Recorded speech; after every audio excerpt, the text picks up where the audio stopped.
నా విషయంలో మా నాన్నగారు అనుకున్నాడు, వీడు ఎట్ట బతుకుతాడో ఈ నెట్లో అని ఆలోచిస్తుండేవాడు.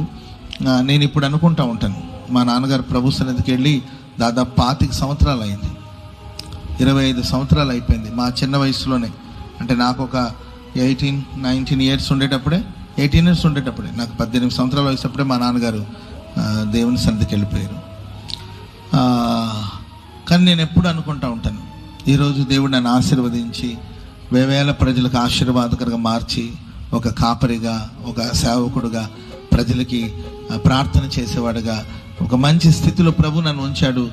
ఈ స్థితిని మా నాన్న చూస్తే బాగుండేదేమో, ఎందుకంటే ఆయన కోరుకునేవాడు కదా.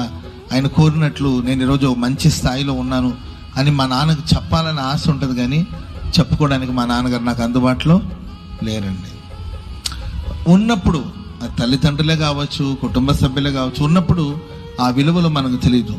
పోయిన తర్వాత బాధపడినా ప్రయోజనం అనేది ఉండదు. Download ShareChat.